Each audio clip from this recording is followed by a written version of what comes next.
Daily Objective. And today we're going to be talking about something very exciting and cool, according to me, not according to everyone. Billionaires in space. They're doing it. They're going out there. Bezos, I think, went up there. Elon is probably going to be there if he hasn't gone already. Everyone's going to space. Well, all the billionaires seem to. It's the hot thing to do right now if you're a billionaire. And there's a lot to celebrate, frankly. Now we're going to have to get to the negative side of the cultural attitude towards this, because there do seem to be people who feel that basically the money of billionaires is a grant. It's like an allowance granted to them by society to see what they do with it. And if they do things that benefit everyone, then that's fine. But otherwise, we might need to take it back. There's a lot wrong with a lot happening in the world. So we're going to get to all of it. We've got a star-studded host cast today. First off, we've got a guy who's not only on TV, but he's on TV Talk on the Ayn Rand Center UK. It's Mark Pellegrino. Hey, Rucka, how you doing? Love the glasses. Thanks. Likewise. We look like twins. And we've got a guy who, he doesn't need any glasses. Frankly, he probably has X-ray vision. Chicago's very own Superman investor and financier, Jonathan Hoenig. Great to be with you, Rucka. And this was a fascinating story from a scientific perspective, from a kind of cultural perspective, and from an objectivist perspective. I mean, as I watched Bezos go up in the air just the other day in that beautifully oddly shaped rocket, I pulled up, and I want to share just in a few minutes some of what Ayn Rand wrote about Apollo 11 when she witnessed its launch, decades ago. So kick us off on a really interesting topic that's still kind of reverberating around the culture wars on both sides of the Atlantic right now. Yeah, right off the bat, Marileen with the $3 super chat says, my hero. Well, Marileen, I don't know if that $3 super chat is best for society. I mean, who said you get to spend that how you see fit, right? Doesn't everyone's money need to be spent how society dictates? That's basically how some people are treating this thing. I really wish there was more of a kind of standard celebration. I wish that was kind of the norm. But it is around here. It is among the people that I choose to associate with here a lot. I also thank you, Sammy is bored again, for the 99 pence. So did you guys catch it? Do you guys happen to see the some of the flying footage and stuff? I tend to miss these things, but I'm sort of happy about it as I hear about it. I'm happy about the idea of it, but I've missed it. I'm on location and don't really have a TV equipped for that kind of thing. So I'm ironic. I'm really right. I'm really behind the times in a lot of ways, but I'm glad it's you're happening. Excited, Mark. Yeah, I mean, you're excited about just the fact that it happened, and I have to say, guys, I remember as a kid watching Columbia. I mean, the first Columbia go off. It must have been the really early '80s. So I was really into it. I cheered. I mean, I can't say that tears brought to my eyes, but I cheered when I saw Bezos go off, when I saw Richard Branson go off. But I, like you, and I'm sure a lot of our viewers and listeners from around the world, also caught some of these headlines. These are from all over. This is from everything from Democracy Now! To The Atlantic. Are Virgin Galactic and Blue Origin only good for billionaires' space joyrides? Billionaires in space are costing lives on Earth. Billionaires in space, the launch of a dream or just an out-of-the-world ego. Billionaire space race, tax proposed by House Democrat.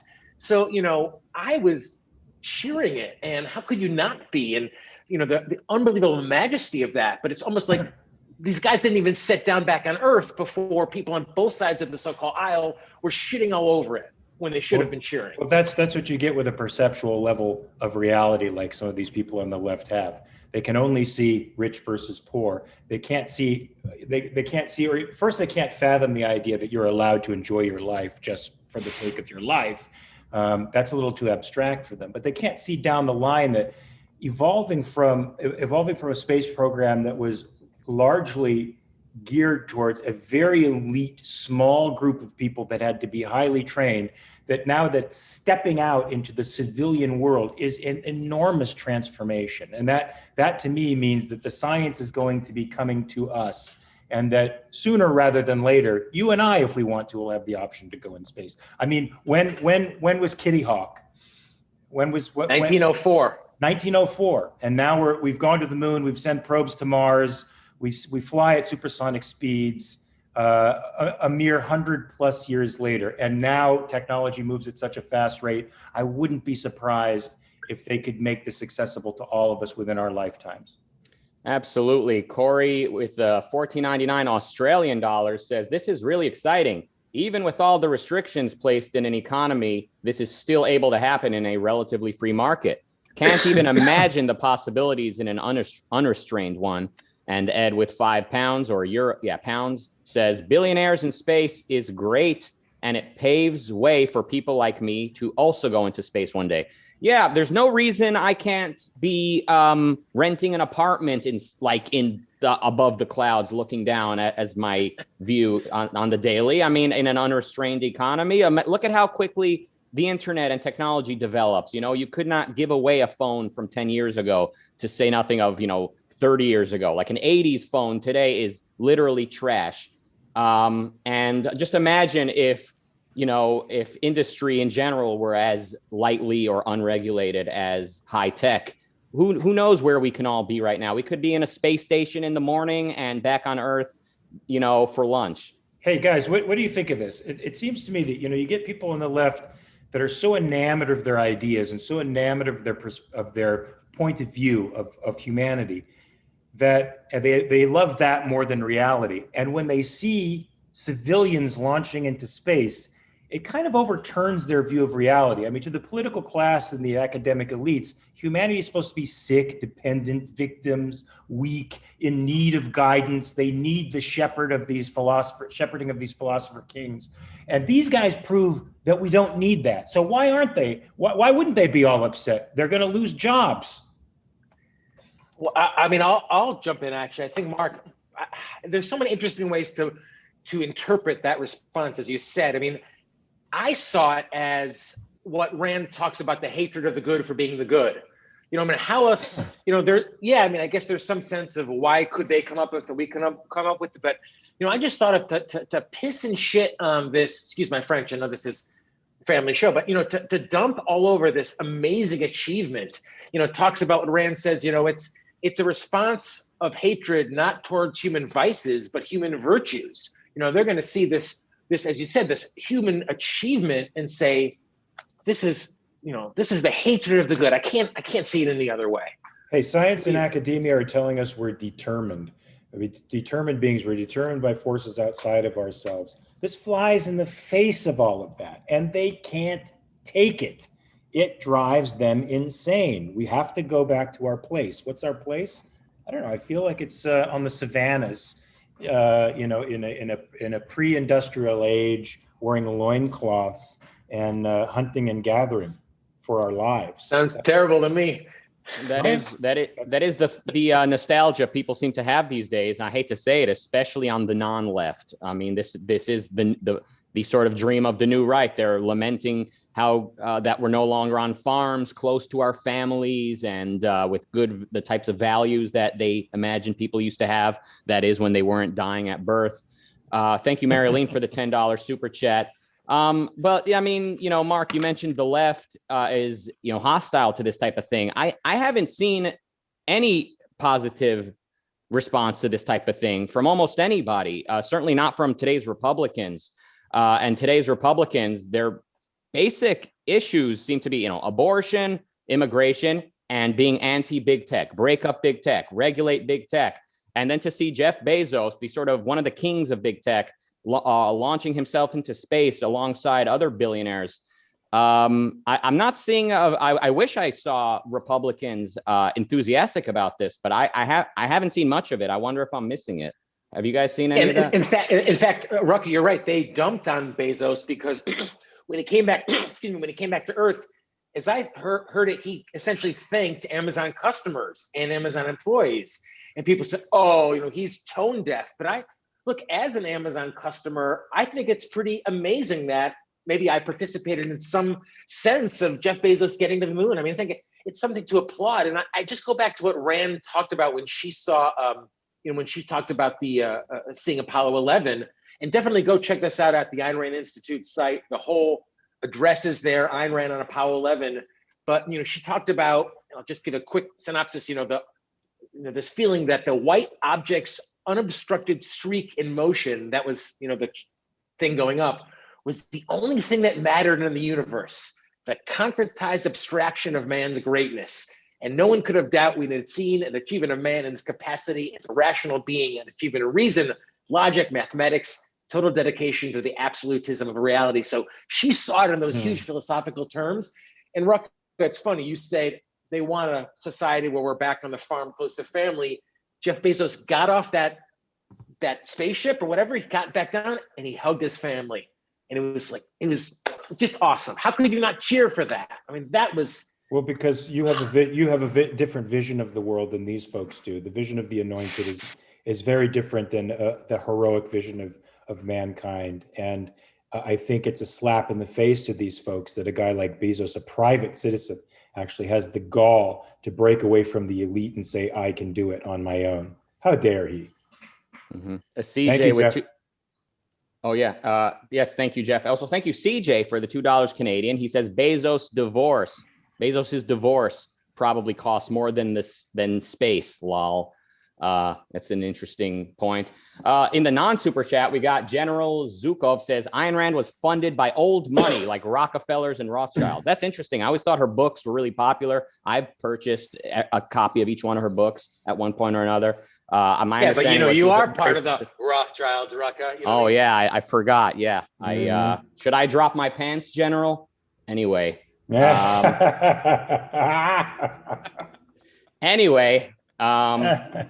Listen, everybody, there's a lot to celebrate today. And even if it was only the three of us celebrating what's taking place, obviously it's a lot more than just the three of us. But what if even if it was? I mean, that would be enough. That would still be a wonderful celebration. That the fact that an amazing spectacle has taken place, and we're appreciating it. It's there's a lot to celebrate, and I've been thinking recently and voicing some of it on the show. Like it is conceivable that we're one generation away from having billionaires with an attitude. Let's say the next wave of Bezos's and Elon Musk's and Zuckerberg's are either objectivist or just strongly informed. Let's say they passed through the OAC over at ARI, or let's say they were subscribed to this channel or something like that. And when they get their billions and they have that much of a light shined on them, they actually use it to give the finger to their antagonists, and they give the finger to Congress and they say, excuse me, what's mine is mine. Thank you, Jameson, for the $5. He says, I find it exciting. It's like a fresh start. Gulch on Mars. I think referring to the Gulch Gulch. Yeah, I mean, that's one possibility. And one of the slightly disappointing things I saw was just after Bezos got back to Earth, he gave, I believe, $100 million to CNN contributor Van Jones, and I believe Chef Jose Garces, who I don't know either of them too well, but there is still that altruism, right? That sense of like, well, I've got to do, because he's judged solely on the charity. That's what's good. His joyride into space. Oh, that's just for him. That's terrible. But if he gives away, $1 million, $100 million, well, that's good. And it's just, again, it's that hatred of the good for being the good. And as a lot of our super chatters have pointed out, and as you guys have mentioned to me, look, the good, I hope he did it just for himself. He had talked about it in Branson too, a childhood fantasy, but they're paving the way. I mean, they're selling tickets now for $250,000, $300,000, $500,000. It's a lot of money, but it's not too much. I mean, to go to space, you could come up with it. And these guys are the true pioneers, the innovators. I cheer them on, and so do a lot of our contributors. Jamie says, I'm happy to have helped Bezos. So a satisfied customer and a lover of mankind. Yeah, he's quote helped Bezos by trading with Bezos, which is what I do. I never buy anything from Amazon or sign up for Amazon Prime in order to help Bezos go to space. I'm glad to see that that's what our transaction has led to. But basically, I get free deliveries, I get fast deliveries, I get free TV and movies along with that as part of Amazon Prime. I'm watching Mad Men right now in preparation for TV Talk upcoming episode. I mean, I get all these things via voluntary trade, and people like me trading with Bezos and Amazon leads to him getting to spend his money like a child who's excited to build something or to do something fun. He gets to launch into space with the thrill of a child, and that's supposed to be a bad thing. And people are acting like we're a bunch of peasants, being taxed so that Bezos, the oligarch, whatever, can go into space and laugh at us. That's what people want to believe, but that's not actually taking place in front of their eyes. I feel like the society as a whole has regressed emotionally. Like when you're a child, apparently as your perceptions are developing, you can't tell the difference between you and the outside world. There's literally no distinction between the two in your mind. And I feel like that's what people are regressing to again. There's no distinction between them and everybody else. And so guys like Bezos, so paying for his services is being taxed, and him doing what he wants with his money is some kind of affront to your dignity and takes something from you because you guys are metabolically joined. It's not like you're two separate individuals with separate life paths and values to pursue. Nobody's independent anymore. Whatever. Let's make that sexy again, guys. I mean, that's what we're trying to do here, but we have an uphill battle, it seems. You're right, Mark. I mean, there's a little bit of that cutting down of the tall poppies thing and egalitarianism. And it's so interesting on all these themes kind of paper over each other in terms of promoting bad philosophy. And, even I think Ayn Rand in the Apollo 11 essay, she admits in effect that, okay, this was a government sponsored thing, but she could step apart from that to just see the big picture human achievement, human greatness. But as you said, even now, I mean, there's people can even, and Rucka, you're right, it's a kid's plaything, but we know that you're saying that in jest because the amount of thinking and creativity, I mean, they're getting people into space for a fraction of what it cost NASA to do. It cost NASA 20 million, they're doing it for $1 million. So they're innovating. And I don't want to go into space. Hell no. I'm claustrophobic even in first class. But I'm cheering them on because how could you not? It's infectious what they're doing in the world. Well, I mean, now space travel and exploiting other worlds for our own benefit is actually a real possibility now. I mean, NASA was able to put together projects for a specific period of time to go to the moon. And then after that, they got bogged down in regulatory red tape and they became a bureaucracy like anything else and really didn't do much. I mean, we did send some probes to Mars, but I think had this area been privatized for the last 50 years, please, we'd be on Mars by now. I mean, Robert Zuprin always has talked about, he's written a book about it, The Case for Mars. We could have gone there on 60s technology. Now we should be able to do it blindfolded. One can only imagine, one can only try to contemplate. I mean, imagine trying to imagine what the internet could have been if the internet had been nipped at the bud and never allowed to become, or, just phones and tablets never were allowed. Computers were never permitted to develop. It would be impossible to even dream about what was possible. Thank you, Marilyn, for the $5. She says, Amazon has made my life so much better. I owe Bezos unlimited gratitude. And yet all he asks of you is to pay for what you take from him. And my comment about the joy of a child, it was like it was kind of literal. Like that is the adult version of childish joy, getting to build stuff, that is kind of abstracting that childhood feeling and totally. Making it relevant and doing something with it. That is like the adult version of childhood joy again. It's there's just a lot of good stuff happening. I remember Yaron Brook was on some British table talk type of show once where he was the one free market guy, and all these British people are saying we're going to run out of resources. Sorry for the accent. I have no idea if that was Australian or South African or what. We're going to run out of resources. And Yaron said, he goes, I could imagine people getting resources from other planets. If with the free market, who's to say? And we're actually seeing us taking a step in that direction. Who's to say that Bezos and Elon Musk and others like them couldn't be bringing resources over from other planets to power our cars or whatever it is that we're going to power up? But is that what environmentalists want? Do they actually want more resources, or do they want to see people returning to the primitive? You can tell by my question, I've got my suspicions. Well, I used to be an environmentalist, so I can tell you your suspicions are confirmed. Yeah. I can relate as well with my own past. Jonathan? No, yeah, I mean, quickly, and we want to invite everyone, of course, to not only use the super chat, but to visit the store at Ayn Rand Center UK. I've made a few purchases that are on the way right now, so I'm looking forward to modeling that. So, you know, as the Lord Emperor has said, if you take a social media photo, we will retweet it around the blogosphere and, you know, get your word out. But, you know, a lot of people have kind of brought up in the super chat, guys, you know, Bezos isn't helping himself by what he's doing with the Washington Post. He's pushing CRT capitalism. So, you know, there's a lot of, you know, criticism of Bezos about his politics, supposedly. And you even hear this a lot about the tech giants in general, right? Like, well, we like what they've created, but they're terrible politically. So that seems to be kind of come back to one of the criticisms by, you know, people who normally you'd think would be celebrating human achievement. Yeah, well, but I think that's sort of a legit criticism in a way, right? Because they are infusing their politics in the way in which they package their product to the world. And at some point, I think the market's going to answer that.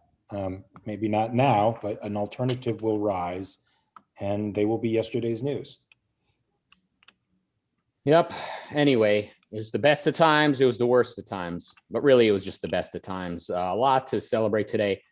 Speaking of good times, coming up tonight at 8 p.m. UK time, 3 Eastern, the Communication Boot Camp with Don Watkins, which is for members only. So become a member now and participate. Nikos will present a future solo episode of The Daily Objective titled How Tyranny Survives. So I take it Nikos will deliver his solo episode and Don will critique it. So imagine getting to look into the future. Imagine, speaking of the future and what's possible, you're actually going to hear an episode of The Daily Objective before it even happens. And then you're going to hear Don critique it. So that's coming up today. Join Ayn Rand Center UK as a member. Also, tomorrow on The Daily Objective, some special guest hosts. We got Kirk Barbera, Shoshana Milgram, and Chicolela. They're going to discuss the play Manavana.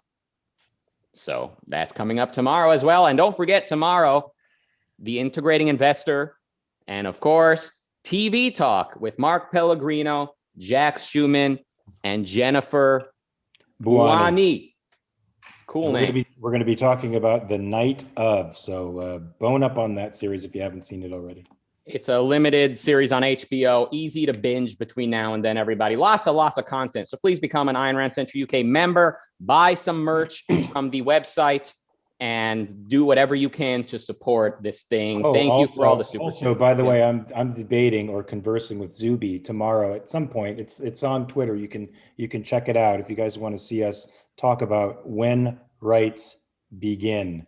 It was inspired by a tweet that he made on abortion. I countered with something, started a whole discussion on his feed, poor guy. And he wants to have a discussion with me personally. So as do I. It'll be interesting, I think. So that's coming up tomorrow, sounds like. Clip a couple of fingernails and hangnails. You'll drive them crazy, right, Mark? Yep. Yeah.